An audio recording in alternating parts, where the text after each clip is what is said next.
शहीदानिर्रजीम बिस्मिल्लाहिर्रहमानिर्रहीम अस्सलाम वालेकुम रहमतुल्लाहि वबरकातुहू। मुहतरम साहब, अल्लाह ताला आप सब खुश रखे, बाद रखे। तो ये हमारी खाला जी हैं, इधर हमारे पास हैं, तो इनसे बातचीत करते हैं और आपको इनकी बातचीत सुनाते हैं। अस्सलाम वालेकुम खाला जी, क्या हाल है जी? ठीक है बेटा, ठीक है। मैं मजबूर हूँ। क्या हुआ है? मेरा वसीला वसाल कोई नहीं है। अच्छा, ते आपके घर वाले कोई नहीं। कोई नहीं है? हाँ, क्या हुआ, फोत हो गए हैं? बहुत हो गया। इन्ना लिल्लाहि व इन्ना इलैहि। कितनी देर हो गई है उनको? मुझे तई हो गई, नहीं तो मैं इसे पेके भी बैठी।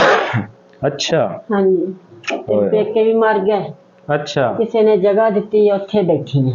ओए होए, यानी अपना घर भी नहीं है आपका? किसी ने दी है तो ਉਹਦੇ ਵਿੱਚ बैठी है, जिन्ना चिर की।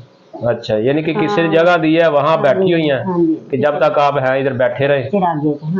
अच्छा अच्छा। ते कंध कोला बारला कोई नहीं, छाद ते खिड़कियां पा के वहां सपाही है। आधा साल कोई है वो। अच्छा, बस मेरी तो जिंदगी खराब। ये बेटा हुंदा तो मैंने भी ना कोई। अच्छा अच्छा। अच्छा, बेटा नहीं है? नहीं, बेटा है नहीं।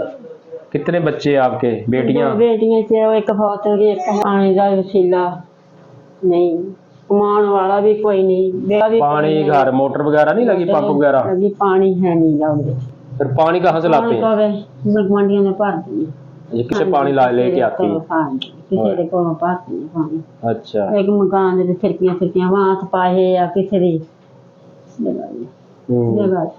अच्छा, यानी काफी मुश्किलात में है आप? मुश्किल मेरी तो बहुत। बेटा है नहीं तो बेटी आपकी क्या बता? दो बेटियां आपकी? दो बेटियां, एक फौत हो गई था दसिया। मेरा बेटा आया ना भी, बेटी आ तो ना दा मियां, दोनों खत्म हो गए। अच्छा, जो आपकी बेटी थी वो भी फौत हो गई है, उसका घर वाला भी फौत हो गया? मैं 3 पाल दी। अच्छा, उनका एक बच्चा था मेरे को, वो आपके पास है? आप उसको पालती हैं? उसको पाल। अच्छा, कितने का बड़ा है वो? अपने आप बच्चे यही है, 10 साल का। अच्छा, 10-11 साल का है। छोटा ही है फिर।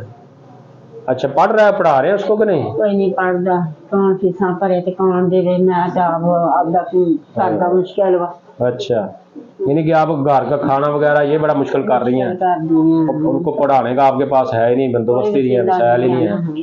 और भी खाला जी कोई वसाइल नहीं है?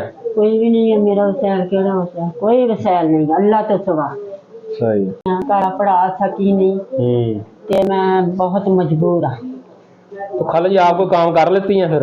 मैं किसी का भी नहीं पुत कर सकती। मैं जिदा कि मेरा बीमार हाँ मैं।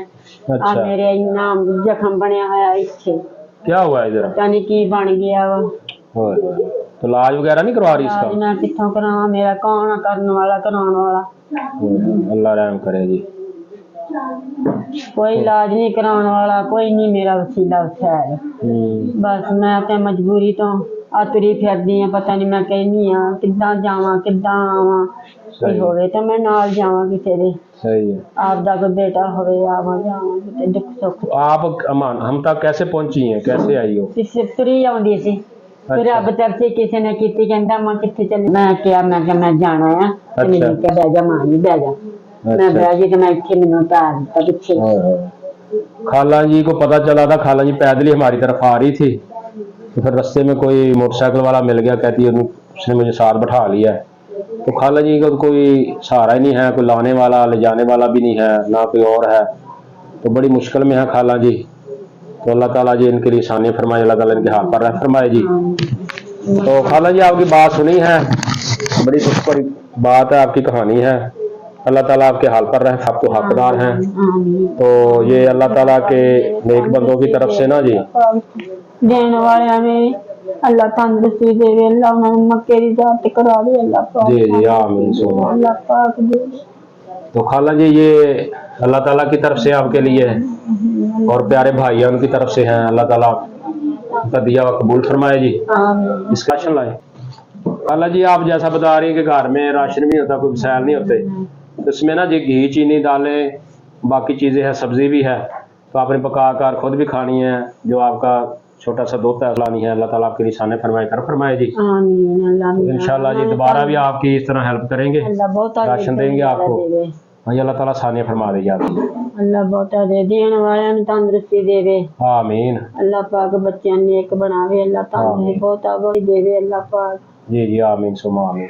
اللہ تو جی محترم سامعین، اس طرح کی ہماری مائیں خالیں ہیں جو اس قدر مجبور اور لاچار ہیں، تو ان کی ہم اس طرح مدد کرتے ہیں اللہ تعالیٰ کی توفیق سے اور آپ جیسے بھائیوں کے تعاون سے، تو اللہ تعالیٰ ان کا دیا ہوا قبول فرمائے جی، اللہ تعالیٰ ان کے حالات بہتر فرمائے، آمین ثم آمین۔ اس کے ساتھ ہم آپ سے اجازت چاہتے ہیں۔ السلام علیکم ورحمۃ اللہ وبرکاتہ۔